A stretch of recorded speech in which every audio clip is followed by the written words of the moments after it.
Hey, this is Gurds Hundal, and welcome to the Inner Light Project. This show is for anyone who's wanting to lead a happier, healthier, and enlightened life. Create more self-love, inject more joy and abundance into their daily life.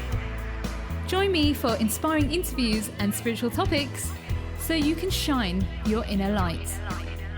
Hello and welcome to another episode of the Inner Light Project. Now today is a special episode. I'm actually sharing my own journey of how I surrendered and really trusted from within. Now the theme of this month is all about surrendering. So the last two people we've had on the episode have been sharing their stories and how they're surrendering. This week I'll be sharing, and next week we have one more episode where a beautiful lady called Radha will be sharing her journey of surrendering and actually going through a very difficult time in America when she had to learn the power of surrendering. Now, the theme, what I'm trying to do this year is just really shift the energy. I really felt a shift in the podcast. And so this month and for the next several months I will be sharing my story once a month, one episode per month. So today is such a powerful day anyway, because tomorrow is the first full moon of 2024. It's in Leo, which is a very powerful energy. It's all about stepping into your own light, trusting in yourself, and just embracing who you really are. Now, I thought, gosh, the energy has been a bit intense this week. I know a lot of people have had headaches, they felt tired, they felt fatigued. I met somebody earlier in the lift who was like, there's some juju energy today. And I was like, oh, it's just the full moon. We're cleansing. And I personally had some headaches this week as well. And I went for a walk. And as I went for a walk, I looked at the moon and I just allowed it to nourish me and replenish me and release anything. And I just said things to the moon like, I forgive myself for putting myself through this. I forgive myself for feeling this way. I forgive myself for so-and-so and what happened. And then I really just brought in this gratitude of what I would love to create now. I'm so grateful and thankful now. And then I stated that. Now that is the power of the full moon. The full moon is all about surrendering. So every month, if you're not aware about what the moonology we call it, is all about, it's all about different stages of the moon and how it affects us. So at the beginning of this year, we had the new moon. So it's all about sharing your dreams, your goals, what you want to do for this month. Then the following week is all about gratitude and how you can be so grateful for the things that you have. Then it's the full moon, and then it's all about releasing and letting go. And then the last week is all about releasing the little bit of things that we're holding on to really surrender and trust in the unknown. So as I mentioned, this month is all about surrender. So gosh, I don't even know where to start with my journey. But my journey started from a young age, to be honest. I had a lot of health conditions. I had an eating disorder, I had depression, I had anxiety. I really wasn't loving myself, and I didn't know about the power of self-love, because when I was growing up, it was all about the 80s, the shoulder pads era. You toughened up as a woman, you didn't show your emotions, you just suppressed it. And I grew up in a culture which is of South Asian descent, and we do not talk about our problems. So I grew up in an environment where we just smiled and everything was perfect. And to every auntie and uncle out there, our family is amazing. But inside I was a hot mess. And people used to come to me with all their problems. It was so strange, looking back, why was an elderly person coming to a 10-year-old and just venting at her? It's really strange when I think about it. But wherever I went, people would tell me their problems, my friends would tell me their problems, but I never shared my own problems, because I was taught that it's weak, and also that sharing your problems then gives people leverage. So I grew up I can't share my feelings, I can't share what's going on with me because they'll try and use it against me. And that was the theme and narrative of my life until my mid-20s. And so I went around listening to other people's problems, and people would then say, if I never shared, you're full of yourself, you're on a high pedestal. And I'm just like, what? It's just that I didn't know how to share because I'd never experienced it. So a lot of my life, like I said, I had health problems. And then as I was getting older, I was getting into my teenage years, I still felt like I had an identity crisis. So I grew up in the UK, and I'm Indian, but also I'm British. And so I had a lost identity crisis because I grew up in schools that were majority white, and I only went to the temple, and that's where I got to meet brown people. So it was a very confusing environment, and I'd moved around. We'd moved from a different city to another city at one point and came back. So I always felt out of place, and I didn't know what home felt like, and I didn't even feel like home in my own parents' house, which is kind of strange for a 6-year-old to actually be thinking that. But there was something out there that was saying there's something more for you out there, Gurds. There's something more for you to create and be and do, but I didn't know what that was obviously at that time. So as I get to, I'm like 19 years old, I am in a relationship with somebody. He's the love of my life at the time. We plan on getting married at 21. He was a year older than me. Unfortunately, he passed away and had a car accident. And so my whole narrative of my life changed. Now I went from being this loving, kind, caring person to now I can't hug somebody because they might pass away. I can't do this because this might happen to them. So I had this fear, like I couldn't even hug my own mother properly because I was afraid that something would happen to her. It's so silly when I think about it now, but trauma does affect us in different ways, and we really need to understand why we feel the way we feel or why we behave the way we do. Because when we do, then we take the power back and we allow ourselves to be in that love, peaceful, surrendering situation. So that starts at 19. I then don't know how to deal with it. I start drinking. I start doing things like just to get out of my head. I then throw myself into my work and my studies. I'm studying a degree in journalism at the time. I'm also working in a pharmacy. Yes, it's very strange, but I always was interested in lots of different things. And so I'm just like doing placements on top. I'm doing everything to keep busy so I don't have to face it. And then at 20, just turning 20 years old, I do a placement in a different city where I've got a few friends studying at that university, and I'm living alone for the first time ever, and I'm faced with all my trauma. I have nowhere to hide. I have no one to talk to. I don't know how to explain how I'm feeling, and I'm sitting there in this pain. And the only thing I can do at that point is drink. And so then I go out with my friends and I drink and I just dance on tables. I'm being free and being silly, but it's an escapism from the pain that I'm feeling. And then I'd go back to the flat and I'd feel lonely again. And that was the first time I felt a deeper pain because I had nobody to talk to about it, and I didn't know how to talk about it because I didn't even understand it at that point. So that was like an early stage of me starting to understand my trauma but not fully getting it. And then I ended up moving to London to study a master's, but before that I ended up having a car accident in my final year. So, it's crazy when I look back at my own journey, but I had a car accident at 21, but me being me back then, I'm fine, everything's okay, I don't need to go to the hospital, I don't need to see a doctor. 3 months later, I can't tell you how many hours of sleep I had, what I had for breakfast, the time, like I would sit in the university library till late and I just didn't even know what was wrong with me. Obviously, I had stress, I had probably a small case of PTSD, didn't even realise at that point, but also I had short-term memory loss because I hit my head on the dashboard. So my mum starts to worry when I tell her everything because I'm like, I don't know what's going on with me. I've kept it in. I go to the doctor. Don't say that I had a car accident. Now, this doctor reads 10 questions off a computer and says, you are depressed. You can A, take antidepressant tablets, or B, you can speak to a therapist. And I'm looking at him like, what? And I obviously work in a pharmacy at this time. I was like, I'm not depressed. So I hold the prescription and I go, okay. And then he says, a therapist. I'm like, there's nothing wrong with me. What's wrong with him? Like, I'm fine. Everything's fine. So I walk out of the GP surgery and I rip up the prescription. I'm like, hell no. And then I tell my mum what happens. And then she tells me, go back and speak to another doctor and see what they say.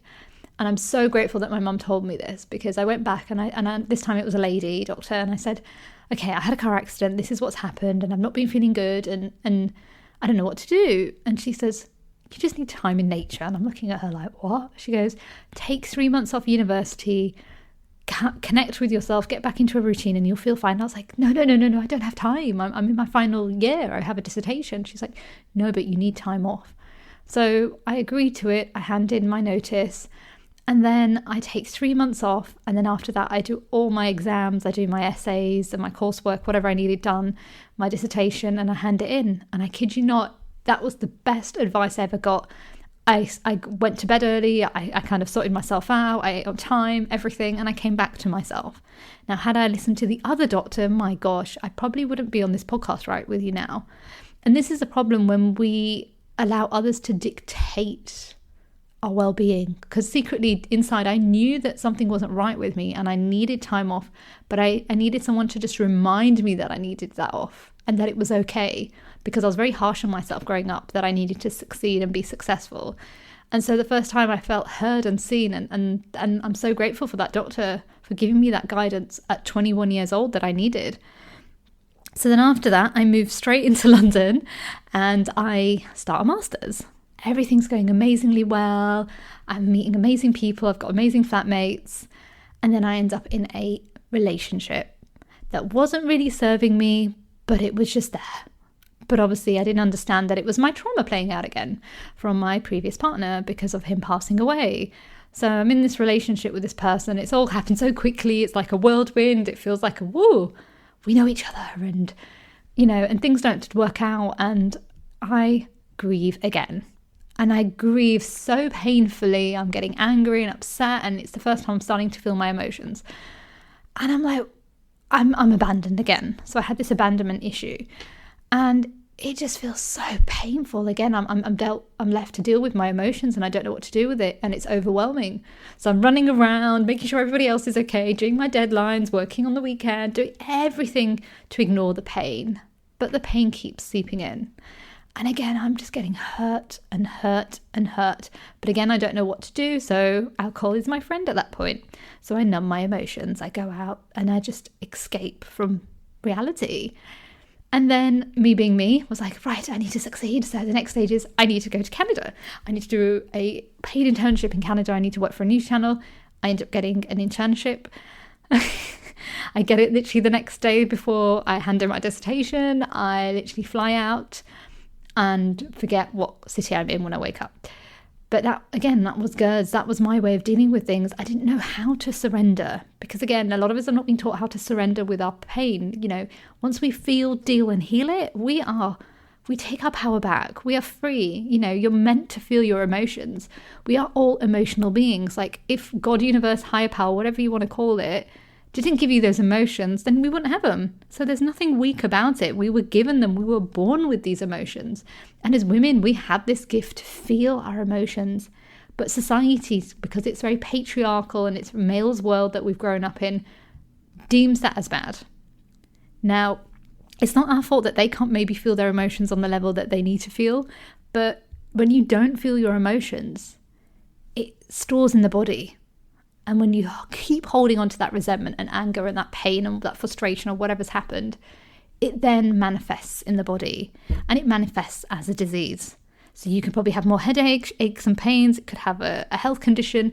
That is what happens when we do not release the pain of our story and the trauma that we've grown up with.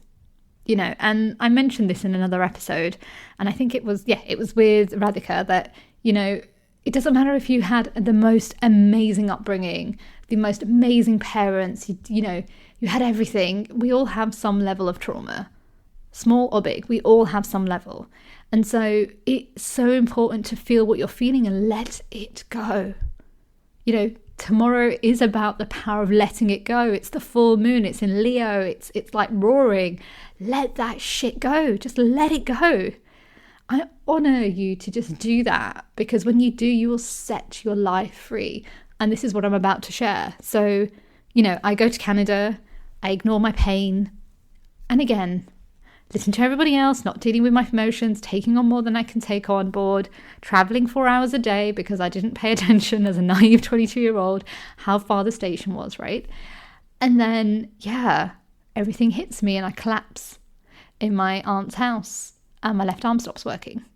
And again, I'm faced to deal with my trauma, but then I'm dealing with other people's shit on top of it. And so my arm is not moving. I have to go to hospital. They can't figure out what's wrong with me. I end up having to take time out. I fly back to the UK. And luckily, and thank God for my dad. My dad actually had an accident when I was younger, at a very young age. And he has 3 metal plates in his left arm. And he showed me the tools that he used to regenerate his arm. So I followed his protocols and the movements and stuff. And within about, I think it was like 3 months, my arm started moving. And to this day, I do still have like clicks in my arm and it feels sometimes a bit strange. I can't twist it fully, but at least it's moving. This is the arm. I'm left-handed, by the way. So it was very painful when I was going through it. And then I'm back at my parents' house, and suddenly again, the trauma hits me. And I'm like, I can't deal with this, these ex-boyfriends, and, everything is just spiraling. So then I throw myself back into my work. The theme here is I was just throwing myself into my work because I didn't want to know how to handle it and face it. And so I'm like traveling up and down the country, working in the journalism industry, doing lots of placements, doing freelancing work, doing everything I can to get myself back. And then I get myself back, and then I decide to take another role on top of everything I'm doing and become a financial publisher. So by now I'm probably like 24 years old, and then I'm doing like paid work at some of the biggest channels in the country. And again, I'm like just working so hard to the bone, and then going out and numbing my pain. And then the first time I have a friend that I'm sharing some of parts of my story, and I cry hysterically. And she's sharing as well, and we're both vulnerable. And it's the first time, but I feel scared as well because I'd never been seen that much. And so we would have our own little crazy journeys and sing and dance whilst we're in the car, just being free. But I still wasn't fully free. Now, as I'm hitting before my 25th birthday, I get made redundant. And it was just quite funny, actually, because I look back. I actually wasn't happy in that job, and I planned on leaving in the next few months. And so I was like exiting anyway. And so my boss is like, don't tell anybody you're leaving. And I was like, yeah, it's fine. And then I shook his hand and I said, it's the best decision you've ever made. And he looks at me like, what? I'm like, yeah, it's the best decision you ever made. Because when I was in that office, I collapsed in that office. And I wasn't breathing at one point, and somebody, bless them, gave me one of like inhalers. They shouldn't have obviously done that at the time, but I really couldn't. I was obviously having a panic attack and I didn't understand. And the ambulance came to take me, and nobody in the office came with me. And I'm like, wow, because they're too busy with work. Now, some of these people were like always coming to me with their problems. And so that was a really painful situation for me. Like, I'm the type of person that's a giver, and I always struggle to receive. And at that point, I needed the support and I didn't get it. And I remember feeling really hurt that day. And I ended up walking after I'd had all the tests done at the hospital. I decided to walk instead of take a taxi home. And I thought about my life, and I was like, what's happened to you? You were a happy, carefree person, Gurds. Like, who have you become? This person that's serious and in pain and not happy. And I was reflecting, and that's when I decided, right, yeah, I'm going to leave this job in the next few months, and I'm going to go back fully into my journalism career and just stick with that, even though I was doing it on the side anyway. It was a time when it was the whole financial crisis in 2011, 2012. And so, yeah, I then later get made redundant. So I shake my boss's hand and then say, thank you, it's the best thing I ever did. I went home and I literally slid across the flat floor, and I was like, woohoo! I was jumping on my bed. I just felt so free for the first time, like I was taking back my power of my life. And I remember my flatmates coming in, what's happened? I'm like, oh, I've just been made redundant. Like, oh no, I'm so sorry, what are you going to do next? And I was like, I don't know, but I'm not going home yet. They were like, what? How are you going to survive? I was like, I will find a way. And that led me on this journey of just trying to find myself. And then literally a few weeks before my 25th birthday, I get a cancer scare. And that was the biggest journey of surrendering in my whole entire life. I kid you not. So I'm not feeling good. I have some weird pains, like cervical pains down below. I have some tests done. They're saying that it might be cancer. I then freak out thinking I'm going to die. Like, just imagine a 25-year-old, like their life. They're like, oh no, everything's over. And I'm like going out drinking, like, oh, my life is over. I may as well just enjoy it myself. And then I go back to get my results. And I'm sat there in the waiting room. And there's nobody in the waiting room apart from me. And I'm sat there like, what have I done to deserve this? In my mind. And I hear the words, you created this. And I'm like, what? And I look around the room and there is nobody. I'm like, okay, so am I going crazy now? Like, this is weird. Like, what the hell is going on? So I'm like, no. I just ignore it. I go in, get my results. They misdiagnose me. I come out and I just burst into tears. I run out of the hospital. I call a friend. She starts crying on the phone. I start crying. And then I hear the words, it's time to heal. And that was the turning point of my life. At 25 years old, I'm now 36. I surrendered. And I just never looked back. I just was like, I need to surrender. I need to trust this process.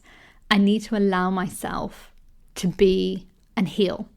And I went home I spoke to a friend in Canada who at the time I thought was somebody I could trust, and I literally shared my story, but I felt vulnerable, and I'm like, oh no, I shouldn't have shared my story, like she might use it against me, because that's what I was raised with, right? And the thing, what people don't understand is nobody has power over your story unless you think they have power. You know, if you're detached from your story, it doesn't really matter. Who cares if people talk about it? You know, if you don't care, then it's fine. Like, I really don't care about my story. Like, I'm so detached now than I've ever been before in my life. And that is why I find it so easy to share, because I'm like, it could help somebody. It doesn't matter. Like, I drank, so what if my community cares? I don't care. Like, I'm 11 years sober now, right? So I just don't really care about a lot of things like that, you know. But some people do. Some people care about what people think. And so going back to that time, like I was saying, like, I went on my journey, I spoke to a friend, and then I looked in the mirror and I was like, it's time to heal. And I wrote 30 pages of my life in, I don't know how I did it, in 7 hours. Like, the sun was out, the birds were tweeting, and I looked in the mirror and I said, I love myself. And I literally wept. I can't even remember the time I'd wept that much in my life, but I wept and I wept and I wept. And I looked at myself and I knew something was about to change and I needed to honor it. And everyone around me was like, what are you going to do? What's your next stage? And, you know, asking all these questions like, I don't know, I'll figure it out. And they're looking at me like I'm crazy, you know, because people didn't, you know, back then people didn't understand the power of surrender. Like, I think now surrender has come in a lot more, but I was just like, I don't know. I just need to trust the process. And it led me on to do some amazing things. Like, I had a redundancy payout, but eventually I needed to, you know, pay my rent and things like that. And then I went back to a job that I did in the pharmacy when I was younger. I did that on the weekends. I then worked with young people. I produced documentaries. I did so many different things. I had a radio show. Then I decided I wanted a podcast. And I just surrendered to it. And everyone thought I was crazy. Like, this girl was supposed to be a journalist. She is a journalist. What is she doing? My family are worried. They're thinking something's wrong with me. Everyone's like, who have you become? I'm no longer drinking. And then quitting meat. I haven't had meat in 10 years now. And they're just like, who is she? Like, who's she become? Like, I really shifted and transformed, and I let go of relationships and people that hurt me. And, you know, I allow them to hurt me as well, because, you know, it's never one-sided. We allow other people to disrespect us. We allow others to hurt us. But it's seeing that lens that actually we can't blame everyone for everything. We have to take accountability for our role in that part. And so, yeah, I really went on this journey. I called up people that had, you know, were upset with, and I let it go, and I cried my eyes out. And, you know, some people are still in my life and some are not, but that's okay. I said what I needed to say. You know, it was the first time I actually spoke my truth. And as women, there's so many women who don't know how to speak their truth, and that is deeply rooted. And I don't want you to feel guilty about that, because, you know, I look at some people's relationships that I know or I've met on my journey, and they're like talking to their wife down to them, yet they've had amazing careers, and they're like, why can't you make a decision quickly? Why can't you do this? And I'm like, whoa, because you're overpowering her. But number two, maybe generational, didn't know how to speak their truth in a relationship. Because if you look at history, women back in the olden times, you know, not your grandma, not your great-grandma, your great-great-grandma, they didn't have a right to vote. They didn't even have a right to have their own house. They may have had money from their parents and, you know, been wealthy, but the wealth went to the husband, right? They didn't own shit, didn't have an education. So there's deep pain. And then at one point, women who had intuition and trusted themselves were classed as witches. And then they were being burnt at the stake. So women went quiet and didn't speak the truth about when they could feel things. And then you've got the whole 80s where there's women who have had deep pain within themselves, not speaking their truth. And yet they feel these emotions, but then they get prescribed antidepressants instead of saying that's your intuition, or maybe you need to heal, or maybe you need to meditate, right? So women have been disrespected and abused. I'm going to say it, have been abused for generations, long before us, centuries before us. And therefore, that is why some women, when they're in a relationship or then, you know, by themselves, find it hard to surrender, find it hard to speak their truth, because they've been a people pleaser. It's generational. Like I mentioned earlier, like my culture was people pleasing. It was sacrificing. You're a good Indian girl. You smile. You follow what auntie and uncle say, right?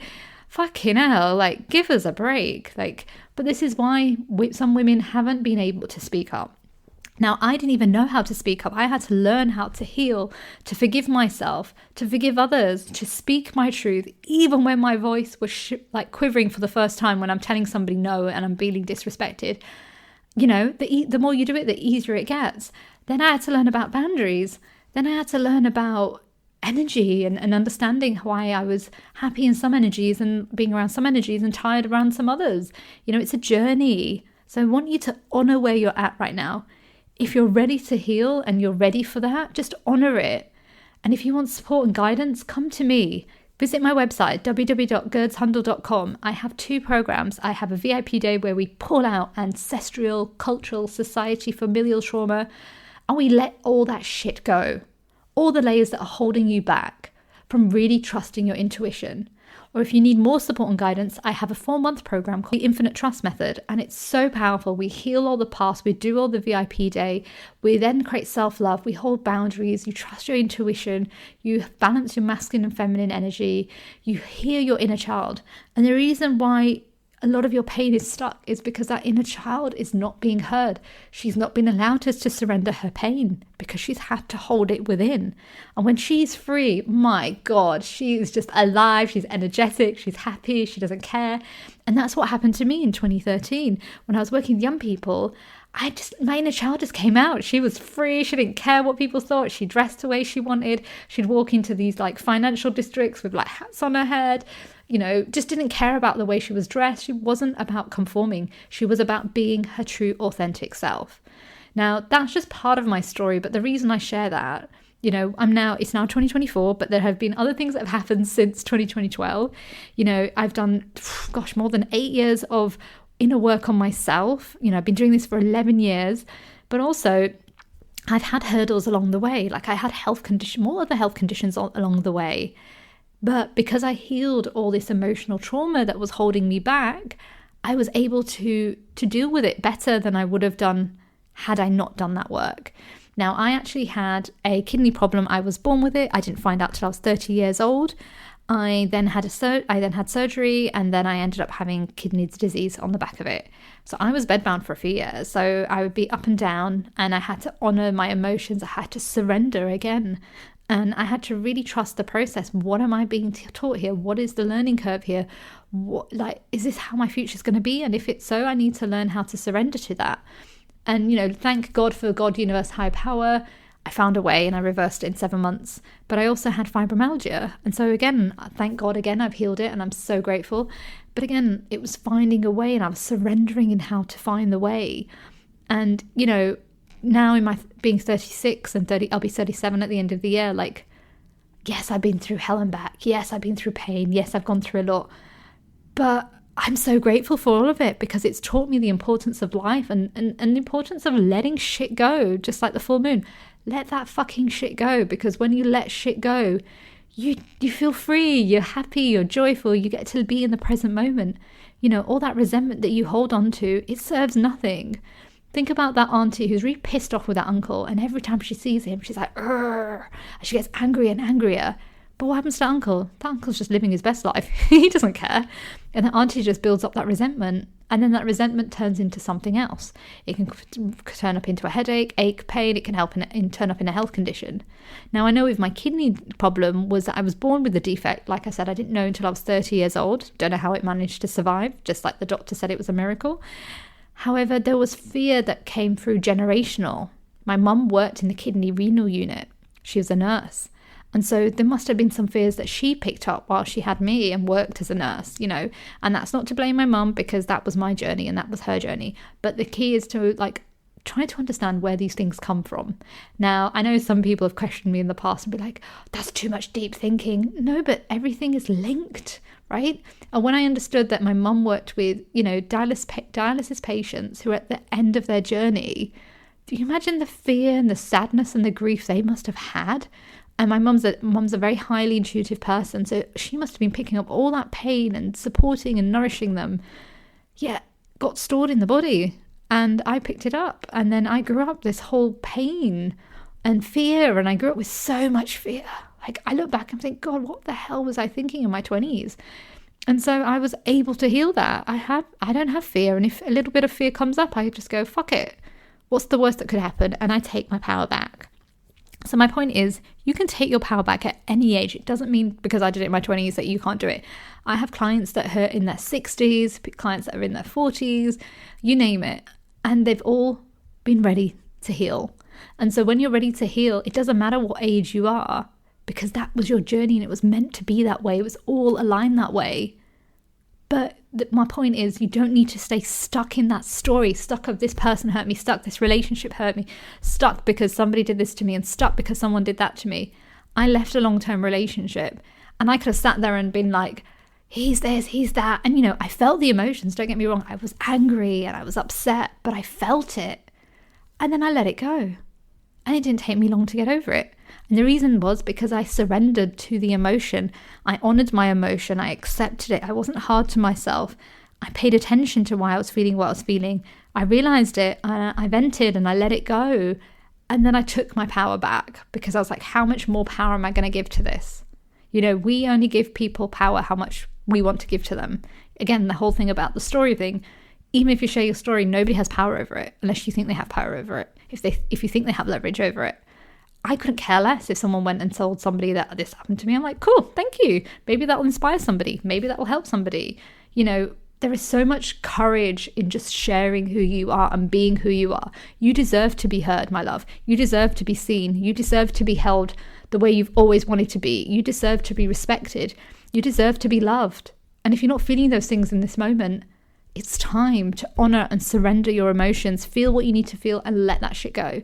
Now, if you're struggling and you don't know what to do, I do have a freebie on my website, and it's how to discover the number one block that's holding you back. You can fill that out, and there is also a voice recording that you can follow through and just see what comes up for you. What is it that's holding you back? Ancestral, cultural, society, familial, that is really holding you back from really taking your power back. And as I said, if it feels like a call for you, direct message me and let's have a chat. Because when we are supported, we become so powerful. Like, I did 8 years of work by myself and I regret doing that because that was torture. Yes, it's helped me to build an amazing program which I help women heal so quickly, 4 months, on also a 5-hour session. But my God, it was painful. It was awful. I would never do it again. Like, now if I ever need support, I go and get support. Because why? We're human. We need community. We're here to help and support one another. We're not here to suffer alone. We're here to be guided and loved and held and nurtured. Now, unfortunately, that's the end of the show. I could carry on talking forever, but I really want to share a quote that I actually wrote in my book, Ajuko, many years ago. And it was just something that I just felt it's perfect for tonight. We are sent to this world to make it a better place, but somewhere down the line, we lose all integrity and follow what others say or think. Be that person who dares to say no and dares to be yourself. Be that person you're supposed to be, not what others expect you to be. You are perfect. And that is what you are. You are perfect, my love. Now, I want you to just, when you're ready, take a moment and write down anything that's holding you back. I want you to write, how am I feeling at the top of the piece of paper, and write down what you're feeling. And then what do I need to let go? And write down a list, whatever it is. And when you're ready, I want you to burn that list, or I want you to rip that piece of paper up, and I want you to let it go. And I want you to honor who you are in this moment. And then I want you to write down what you would like to bring in. It could, if you want a successful relationship, you write successful relationship. If you want more money in your life, if you want more abundance, whatever it is, you want more joy, you write it down and just enjoy it. So one of the things I did when I was on my journey back in 2012, I think it was, beginning of 2013, I think it was about 50 things I wrote that I wanted to do for 2013. And it was everything. It was like Le Dans Noir, which is one of the restaurants in London. It was to climb over the O2, which is a building here in the UK. There was many things. And I literally circled probably more than 30 of them off. And that was the most joyful year of my life because I just went in the unknown and did things that I never would have dared to do had I not written that list. So I want you to write a list of things that you want to do and then just put it up somewhere which you can see on a daily basis, and then tick it off. Like, it could be 2 things a month that you do, but just make sure you do some of them. And I honestly believe the more you do it, you will be happier, you'll be healthier, and you'll be free. Anyways, take care, my sisters, and I will see you in the next episode. For more information about the show or how to trust your inner light, visit my new coaching program at gurdshundal.com. And remember, stay happy, stay healthy, stay lit.